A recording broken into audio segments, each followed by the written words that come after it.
Okay, here we are. Hello, everybody. With us is Fabian Seawald. Hello, Fabian. Hey, Sasha. Hey, everybody. I hope you are enjoying this event. So, Fabian, some words about you. Well, I'm the creative dynamo of a performing arts company, and we've been touring around the world. Lately, it hasn't been so much traveling, but we've been on a fun digital pivot. Last year, I got to know Fabrizio, and we got together. And I'd like to highlight, I guess, the human-human interaction part. Like, what's the human potential that is left in the game? And yeah, make the session as interactive, as inspiring, and uh, a little a little side note, also a bit artistic, because I think the arts have been suffering last year, especially like the performing arts. And so through this digital portal, I tried to bring you some smiles, a lot of joy, and yeah, let's have a fun session together. We'll use the chat. We might as well use some polls, and yeah, have a good time together. And yeah, create your own fusion, become exponentially human. Yeah, inspire you with this outline, with this buzzword, but as well there is some inspiration waiting ahead. What do you exactly do as a creative dynamo? Well, a dynamo is this technology that we all use from bicycles that creates electricity. But dynamo is also like we work with light puppets, with giant puppets of light. So for me, it's also the creative part is building the bridge between arts and business. That's one thing that I enjoy, like bring different parts that don't seem to fit together in the first place, bring them together. And dynamo is really like, for me, light is hope, but also energy. And as a dynamo, I think it's better than saying, okay, I'm the CEO. So I think dynamo is more what kind of represents what I'm doing. So that's why I found this job title for myself. So that's nice. So, what did you bring us today? Well, I brought some technologies of artists, and as well a short presentation, and yeah, some question for the crowd on the presentation, and yeah, hopefully lots of inspiration. So let's get this started.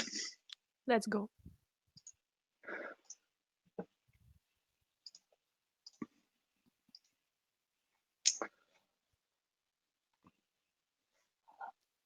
So what's behind the title, Create Your Own Fusion and Become Exponentially Human?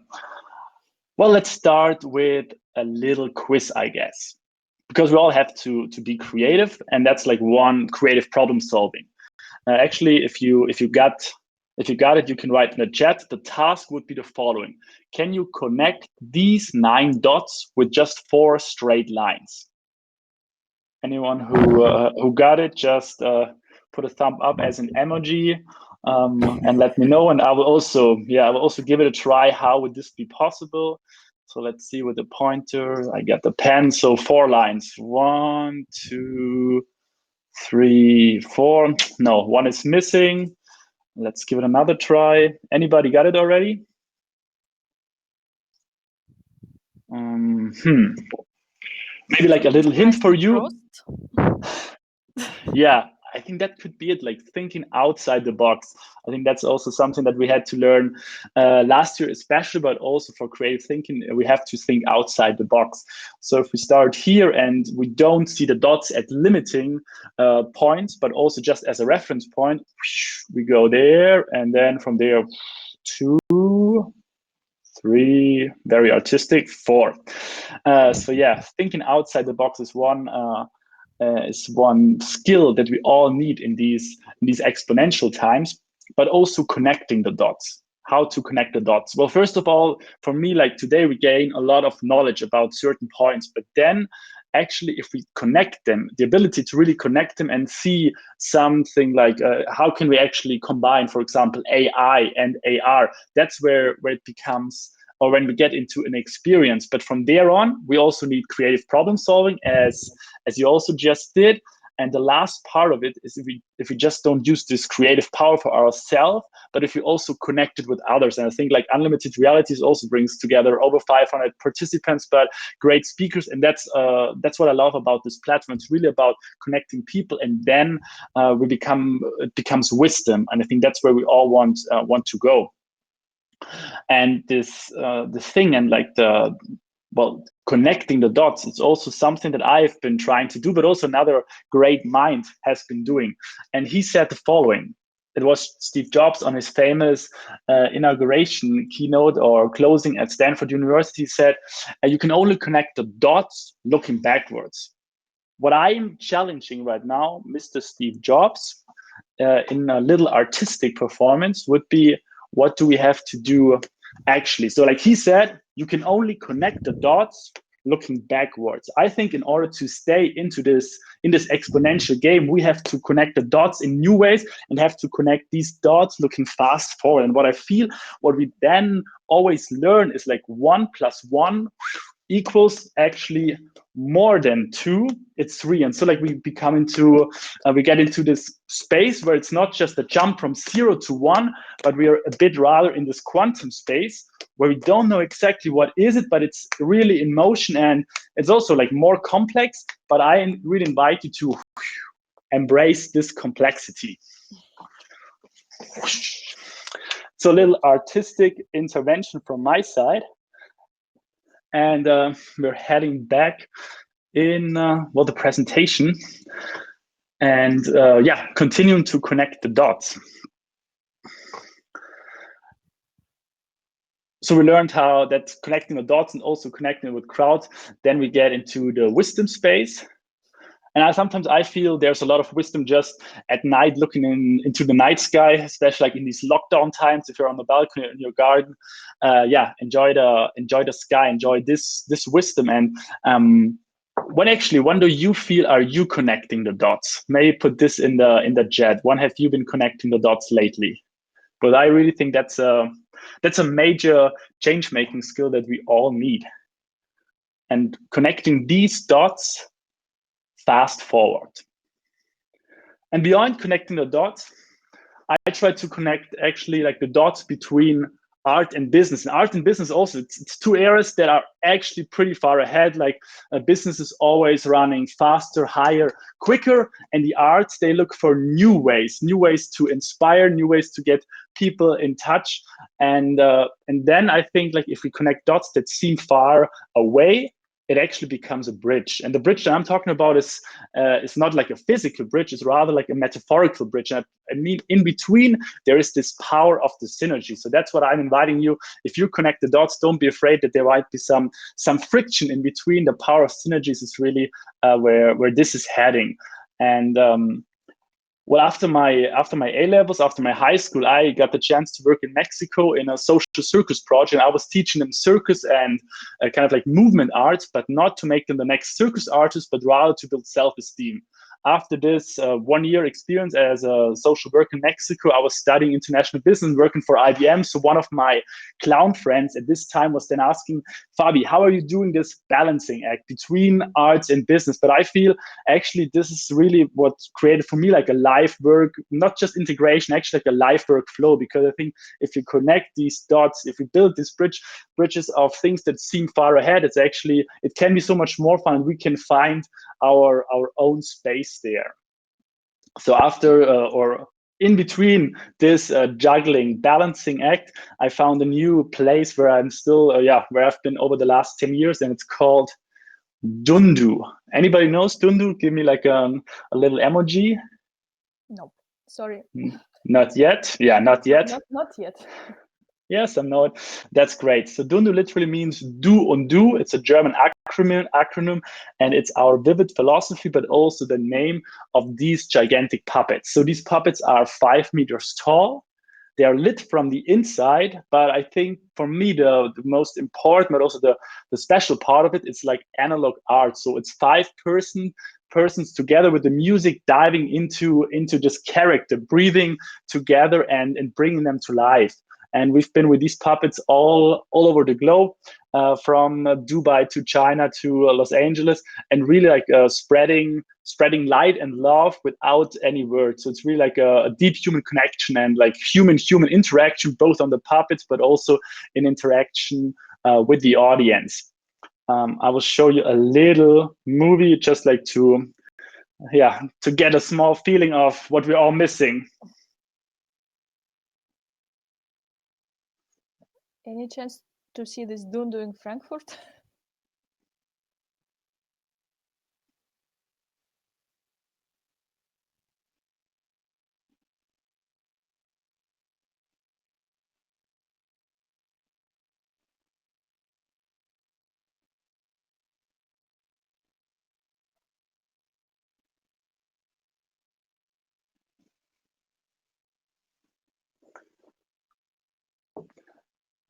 I hope you could also hear the sound and not just on my device. In any case, I hope as well you enjoyed the pictures. And yeah, sometimes when I look at the old pictures, it almost feels unreal to have people without masks so close together. The picture that you see on the right-hand side was taken on 1st of January 2013. We were invited in Egypt and decided not just to do our job, which was like a New Year's gala in a luxury resort, but also go to Tahrir Square. It was the time when Egypt was in between both revolutions. And we also think that with art, we can have a bigger impact than just to entertain. So we called it there Peace Walk, which is maybe like from artistic side also a bit megalomaniac, but with art we can have an impact. And as you see there, in this moment, you create something that does not need any words, but it creates like a sense of unity, that people like in this collective awe, they feel a connection. And I think that's something the digital space is not yet able to do. Maybe down the road. Today we heard great things about the internet of skills, and Fabricio was talking more about the internet of senses, but I still feel there's as well a lot of beauty and potential in the analog space. And that's what we're discovering with Dun. We're doing social action, we're visiting kids in hospitals, and actually also right now planning a tour called Shine On, where we want to bring the light onwards and back to the people, especially the people that have been like really in solitude and really alone over the last year, and like give them hope, give them energy. So how is this relatable to the bigger picture? Well, I think art changes people, and from there people can change the world. And we're all that we're coming here together. I feel we're change makers. We want to do something for good, use technology, but also use our human creativity, as Jutta was also in this session showcased with the 4P, and really like skill up. But I think it's maybe not just the skills, it will be also we need the right mindset, the right creativity, and that's why I think the arts and being creative, being artistic, and trying out new things. It's not just the fine arts. I think finding your art, it's also something that is really important in these times. And from there on, share it onwards, share it with the world, and and change the world. If we think about like who's currently changing the world, we think about these gigantic tech companies. There's Elon Musk, which is also like in a way like it's a wizard flying to Mars, on and beyond, and autonomous cars. But beyond all of these mega trends that we're talking today about blockchain, NFTs, robotics, I think there is another mega need. So beyond these mega trends, there's the mega need, and the mega need that I think we're representing, but also we're responding to, is the mega need for togetherness. So the metaphor that Dundu carries along, what I found on these more than 1,000 shows, is that Dundu creates like the sense of humanity, the sense of we're connected beyond borders, beyond religion. I think that's so important in these times, especially like experiencing that all national borders have been closed down last year. There is another sense, and I hope that we can bring this sense, this togetherness, this connectedness, and this human spirit back out there. And we love technology, but we also think there is something, or there's still so much to discover within humanity, and let's not forget about that. So our mission statement is sharing the light, and light not just as part of the performance, but light also as the wisdom of bringing people together, of co-creation, and of collaboration. And yeah, as you can imagine, like seeing these pictures bring people together in these times, and not even like a puppeteer team, 5 persons close together, was a hard one. So like COVID really hit us hard, and And the question, you might have seen this ad, who's going to win the million, or who's going to be a millionaire? Who's leading the digital transformation of your company? Is the CEO, the CTO? Was it COVID or the millennials? Maybe you can you can vote in the chat. What is it? Is it A, B, C, D?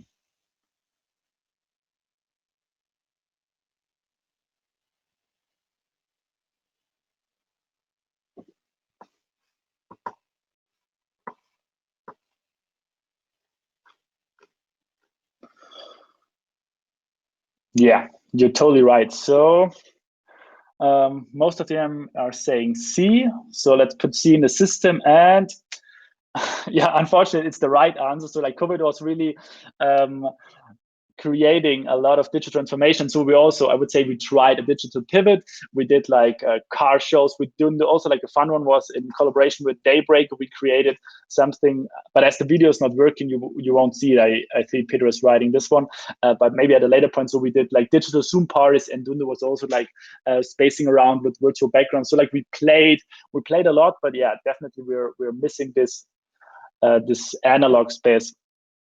Currently. From this artistic vision, let's dive back into how does this relate with disruption, with digitalization, with the Internet of Senses.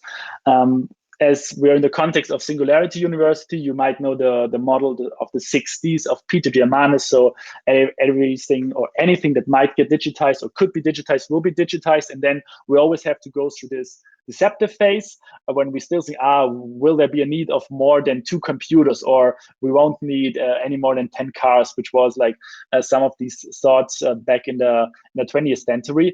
And then it becomes disrupted as COVID is doing a great job on all industry that right now we have to digitize the things, so we're doing it. And from there on, it's down the road, like we're dematerializing things, be it like with 3D printing and demonetizing. That means we may also make it more accessible. I think digital photography is a good one, but maybe at some point as well, like blockchain also. Right now, I think Bitcoin is not demonetizing, but rather doing different things, but that'll be another topic. But at the end of the very tech optimistic view, there would be like a democratization, that we right now have the technology at hand, that it's like 100 times better than the ones they had for the first moonshot they made. And what we are from there on actually experiencing is the acceleration of the acceleration, because right now it's not just one technology jumping on the back of Moore's law, but it's rather quantum computing comes into the game. So it's rather Rose laws, and we're living in this VUCA world. So another little artistic intervention, what would be the VUCA world, and how does this acceleration of the acceleration look like? I stop sharing my screen and get back into the performance mode. So a bit higher.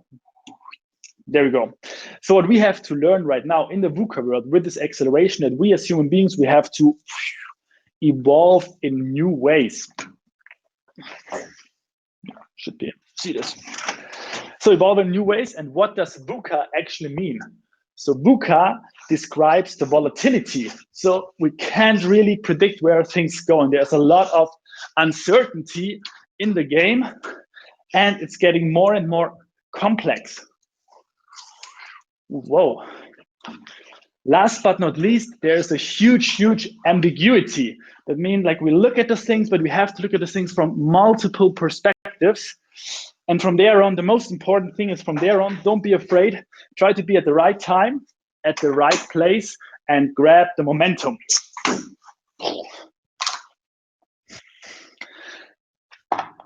So that's the VUCA world, the volatility, the uncertainty, the complexity, and the ambiguity with which we have to deal. And due to all these convergences, there's a lot of power. And like actually, we human beings with our analog brains, we sometimes have problems to understand how quickly these things are actually moving forward.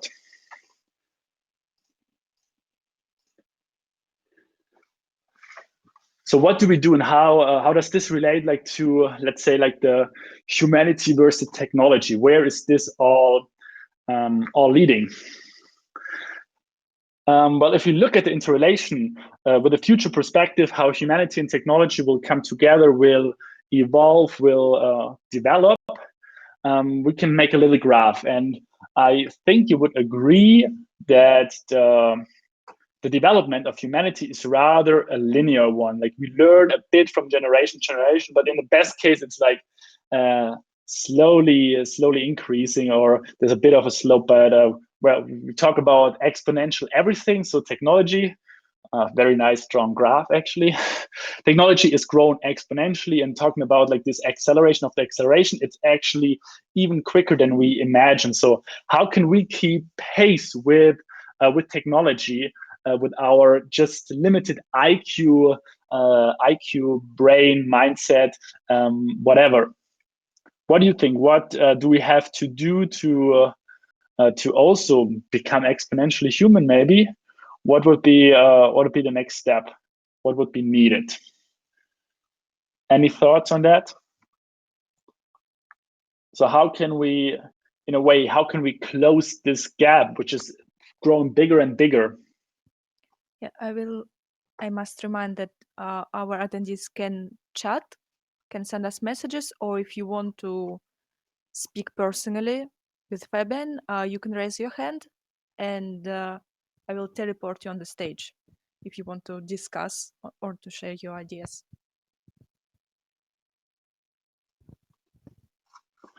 So what I think what we have to do, you can write in the chat, is actually like we have to jump as well on this exponential curve. And I think what we need in order to jump on this curve is from IQ jump into the WeQ world. So like really get into a new connection, because there are so many great energies of all the people here coming together. So that's what I understand under WeQ. WeQ will be the new IQ, because if we learn how to wire, connect, and collaborate in new ways, then I think we can also become exponentially human. Now I'd like to invite you for, well, a small experiment talking about this becoming exponentially human.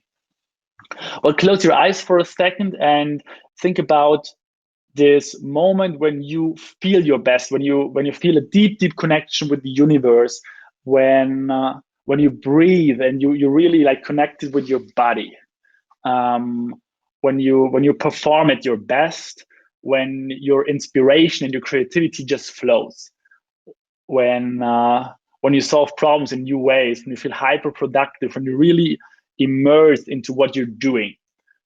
When is this happening? When do you get this sensation? Just share with me in the chat, please. When is this? When you feel this momentum.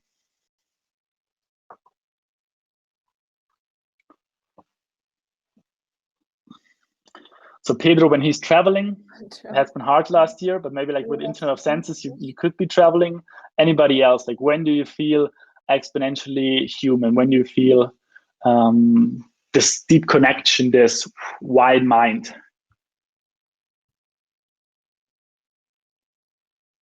Maybe when I speak with people in their native languages, because when somebody understands you, even if you speak with accent, or maybe you don't have so wide vocabulary to use, but you can express yourself, maybe you feel this potential of your brain or something like that.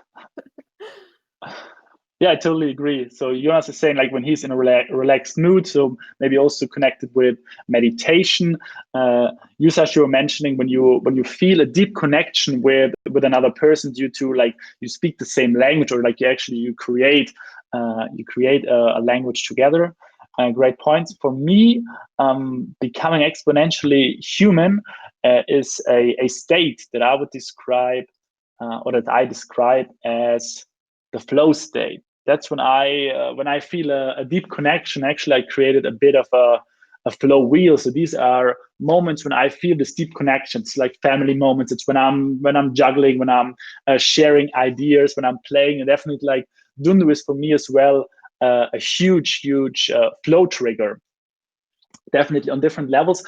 And for you, when are you in moments of flow? Actually, are you familiar with the concept of flow first of all?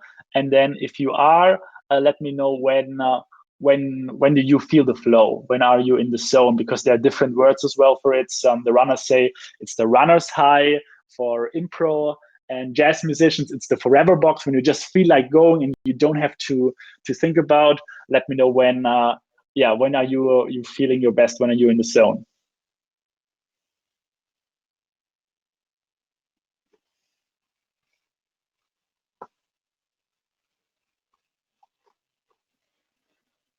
In a moment, watching my kids. Yeah, I think kids are really connecting us to playfulness.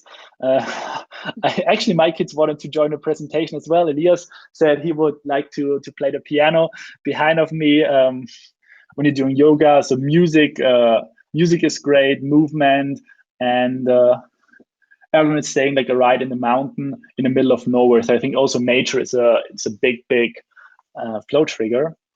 That's all great. Yeah, great. The runner's high and walking about.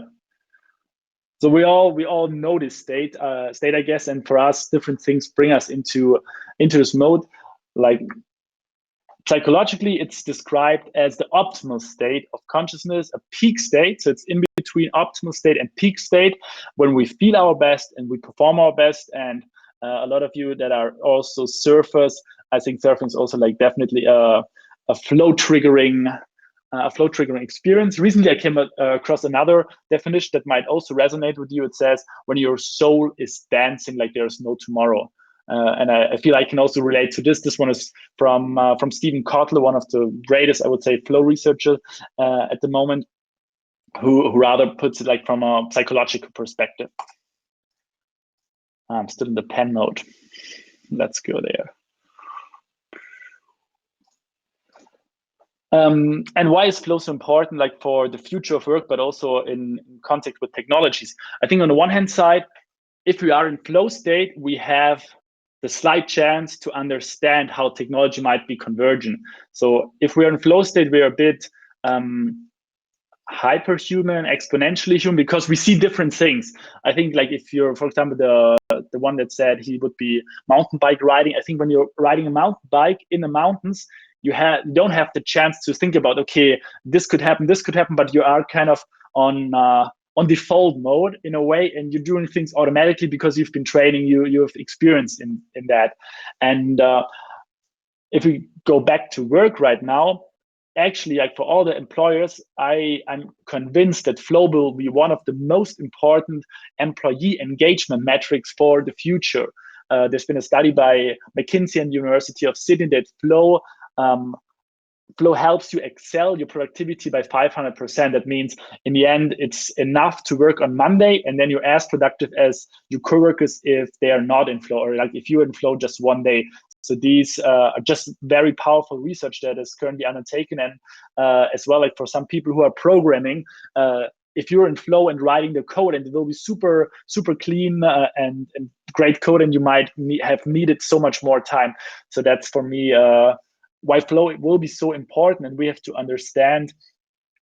And well, we have to understand how can we get into these states, and why it is so important to feel this connection to nature, to our peers, in order to get into these states. What Mihai Csikszentmihalyi already discovered in the 1970s is something like the flow channel. So flow does not come out of nowhere. You have to be in a certain way. We'll also look into the cycle of flow, but you have to be challenged. So the challenge skill ratio is really important. So you shouldn't be bored, but you shouldn't be too anxious about something. It's really like where high skills meet high challenge. But in the end, like what research showed, that like 4 to 5% over challenge is actually good to bring you into the state when something seems feasible, but still a bit over challenging at first. And so this also shows really well that the flow is the state where you're super focused, but also happy and beyond your control. That's where the magic happens, and you shouldn't be bored, you shouldn't be too worried, you shouldn't be anxious. In any case, I think you're definitely able to relate to this one. And what I've been talking about is this moment when you're mountain bike riding or as well surfing. It's called transient hyperfrontality. So part of the brain in the end of the frontal part. So the the frontal part is actually turned off in flow state, and that also shuts down the inner critic. The inner critic is like this voice that it's sometimes talking as well to me. You shouldn't be so crazy. You should be juggling while presenting things. So this inner critic, it's kind of like turned off, and you're on the one hand, you're more convinced about the things they're doing, but you're changing your system of pattern recognition. That's so important in order to understand as well the dynamics of exponentials. So like you're connecting the dots again, back to the start, in different ways. And these are the states that we need to foster, to find, and that's another thing why flow will be so important for the future. And so how do you get into the flow? I think that would be also interesting for the chat. Like, does it happen immediately? Is it like an on-off? So like, Joe, if you're taking your guitar, are you directly entering flow, or does it take a bit? Or as well, like for the yoga practicing Marianne, how are you getting into the flow? I thought for some time that it's rather like an on-off. You can I could just enter, and then when I wasn't into the flow, I said, okay, I want to enter back in. But actually, research also shows there is like a flow cycle. So first of all, we have to be challenged. We have to struggle. And then the magic, it's actually also from a neurochemical perspective happening if we release, if we kind of like let out the cortisol, like the stress neurochemical, and then release, then we can enter this flow phase. And in flow, a lot of these neurochemicals are really reacting and firing in like a perfect condition.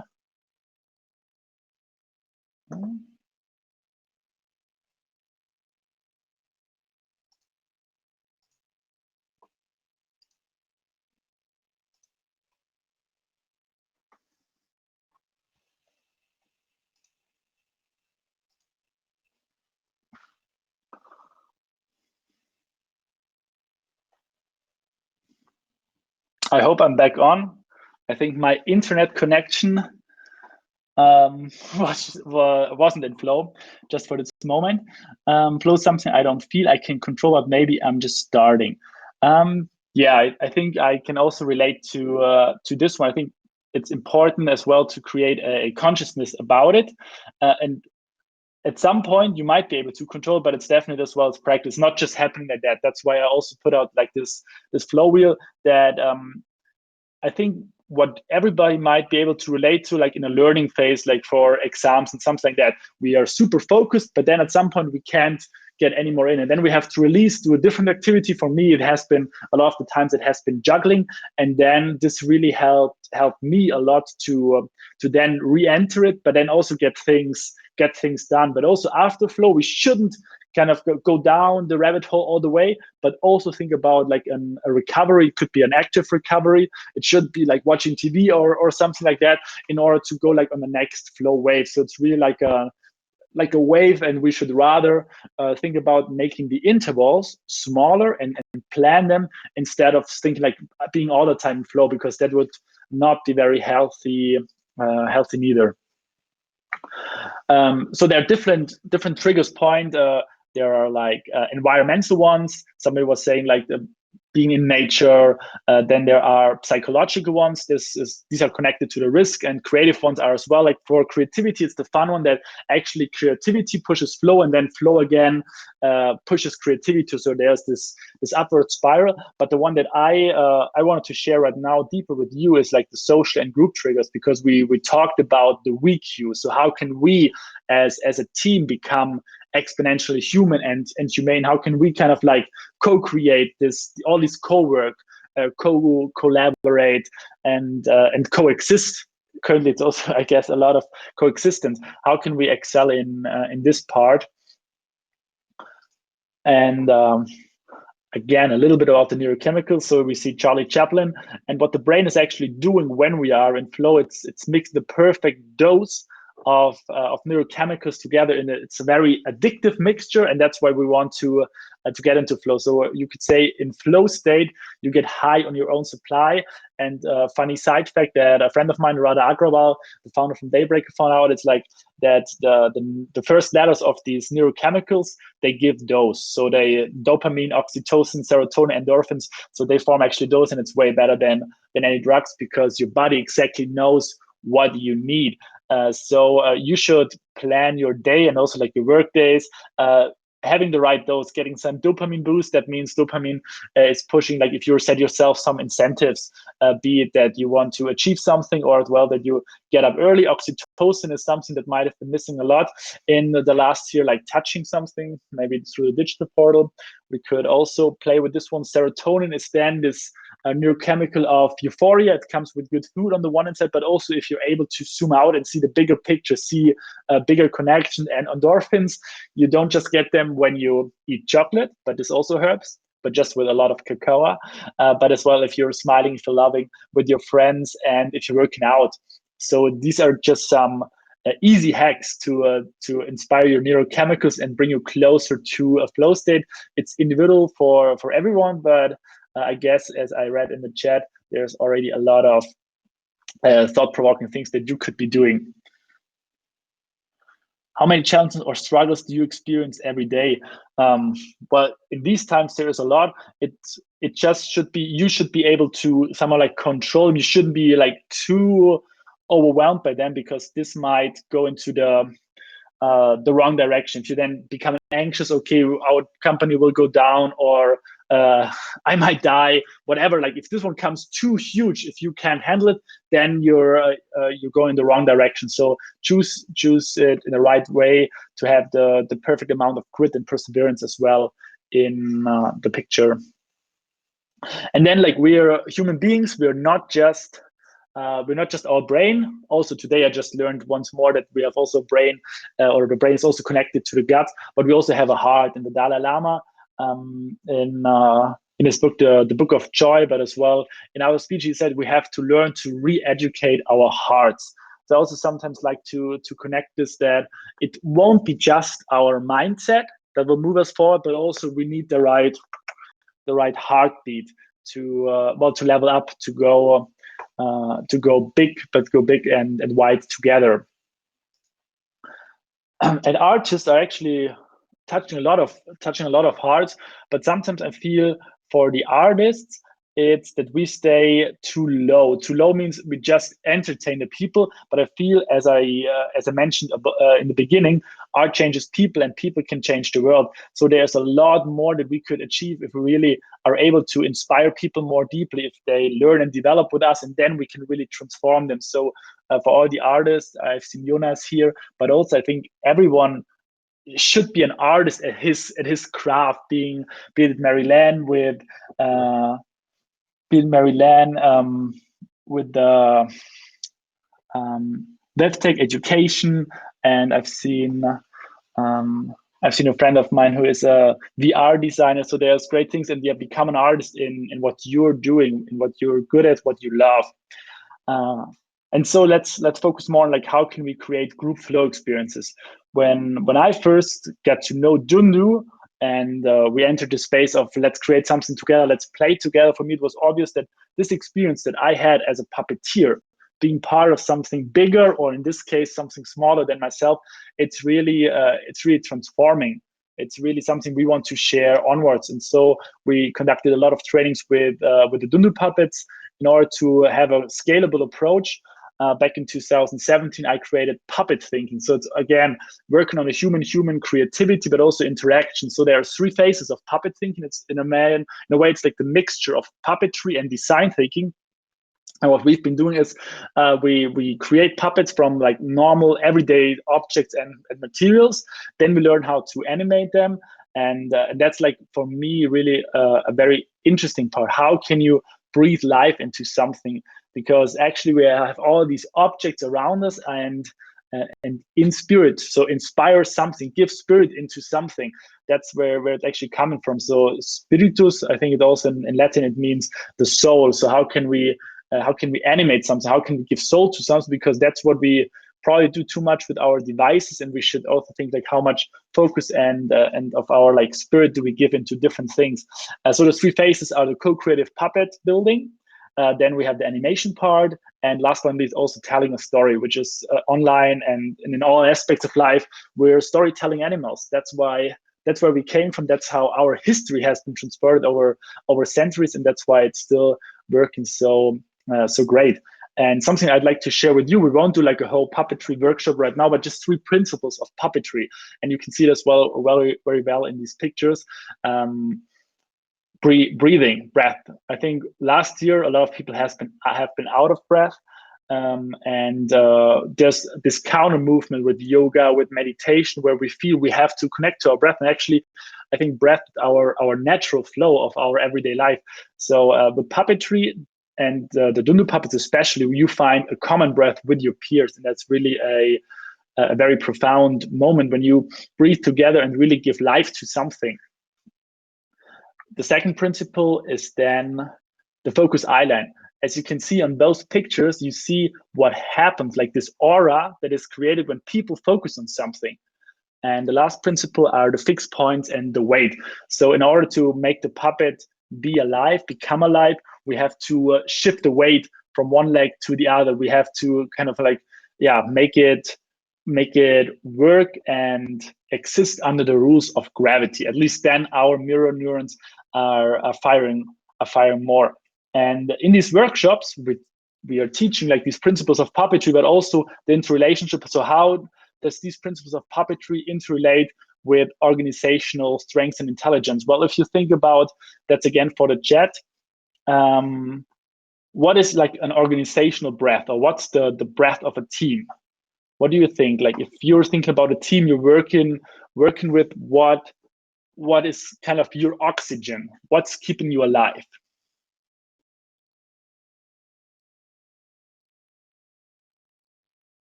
You can either raise your hand or just put it in the chat. What's keeping you alive? Fun is keeping you alive. That's definitely a good one. For me as well, something that I feel like the teams that I'm working with, it's keeping us in motion, is as well like having a vision together, having the spirit together. That's where we go, and that's keeping us alive. That's a bit, if you put it like big on an organization level, it's really like the organizational vision. That's what's keeping the company or a team alive. And the focus eye line, that could be then the goals, but as well, in a way, the puppet also works nice in the context of the different roles that you might have. So the right arm, the left arm, they all have to work together in order to create a movement. So I think it also works really well as a metaphor. And the fixed points and the weight of an organization or of the puppet, same mind people, same interest, being in a team, yes. And the fixed points, then it's for me the values. That's what's keeping us on the ground in the good, but as well in the bad sense. Like we can't be like this. So that's how we are relating these principles of puppetry as well with organizational development. And so how we're kind of combining these things is all these areas, learning, creativity, motivation, these are the areas where we want to create group flow, but it all comes to the power of collaboration. So if we collaborate, we really put this on the next level. And that's what we want to create with the work that we're doing. And so we get into this infinity triangle where we don't see what's the ending point, because everything is interconnected, but also moving us forward. And so with this flow mindset, with this like exponential thinking, you could also think like, what is actually AI? Is it just the artificial intelligence, or is there also like an artistic and an analog intelligence? And as we're talking about realities, I think it also relates to augmented reality. Is it really just an augmented reality, or as I'm sharing with you right now as well, the artistic reality that we have to create, and as well like an analog reality where we can touch things. So I think it's really about changing the head here and there. So we're almost about to finish up. So far, I already unveiled for you what it's my vision about becoming exponentially human, the concept of flow and joy, but as well, I'm down for another instrument in order to create your own fusion. What has this to do with this topic? Well, it's time for a bit of another experiment, I guess. Or like, okay, first some content, then another experiment. So create your own fusion.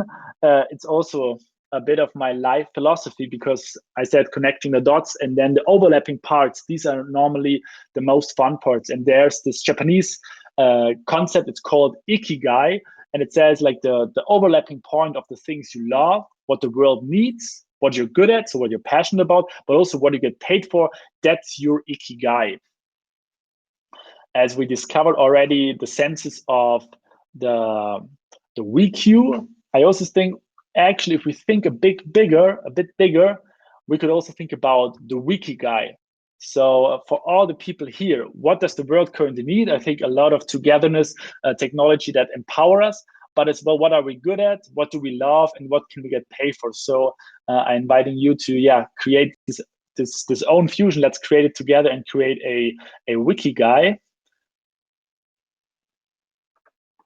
And now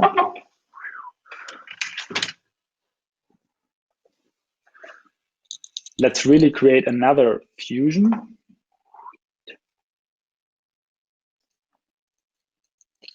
We're back into the last artistic intervention. So you've seen all of these bubbles, and they represent our ikigais, but they might also represent these different realities. Today we heard about SR, the synchronized reality, augmented reality.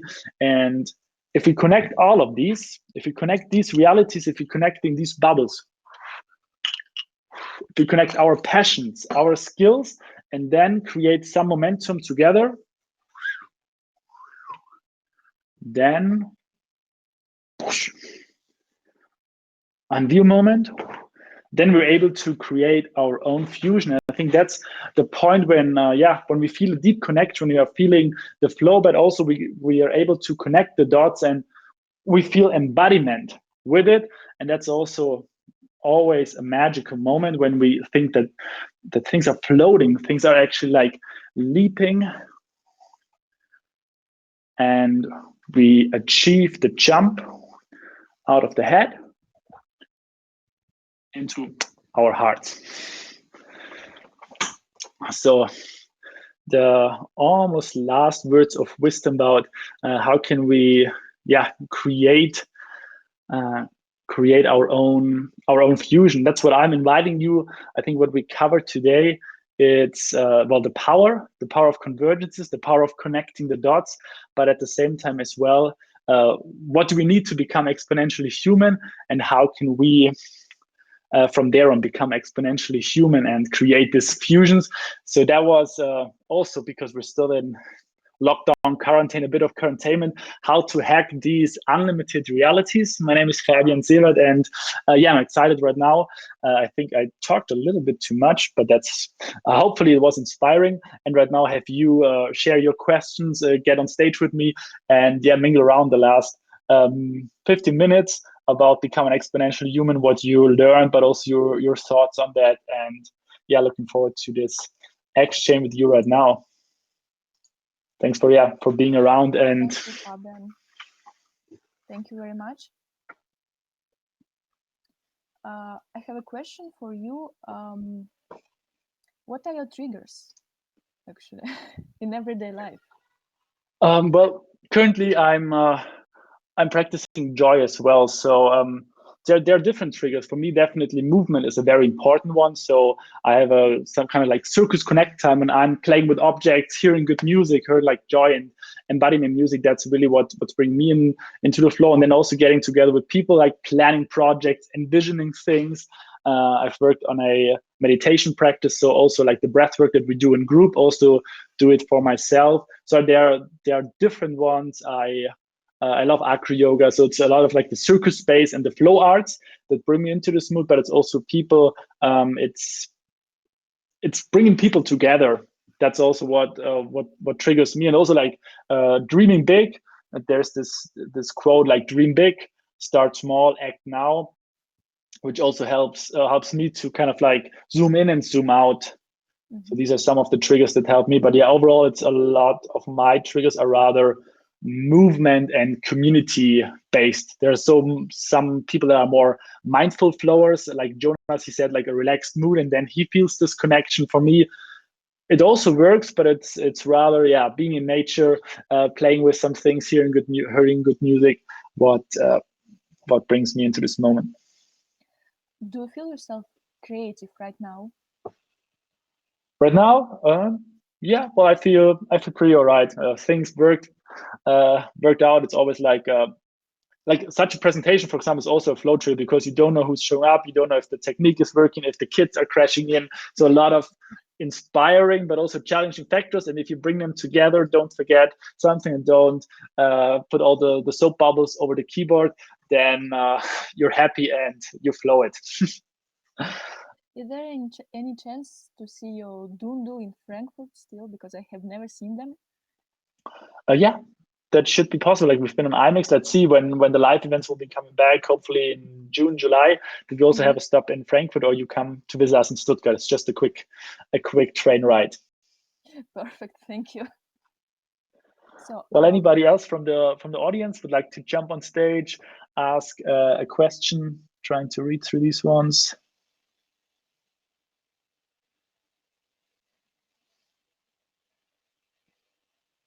Yeah, thanks for everybody who participated so actively. Good to see all of you so super engaged. And hope that whatever resonated with you, that you take it along, that you say, okay, flow could be interesting. Let's talk with the team about how can we create some flow activities for us, be it in the digital space. We're currently also conducting online workshops, playfulness online. Like how can we even like in a Zoom conference create these meaningful rituals, because I think it's really important in these times to stay connected and to find these doses of flow. And there are so many things to just open up the conversation. You got my contact details, and I'm looking forward to have this conversation as well flowing forward. Definitely, and I suppose now during the COVID, the human to human interaction has become a bit difficult actually, because everything is online and we really miss maybe just face-to-face meetings, just walking around maybe.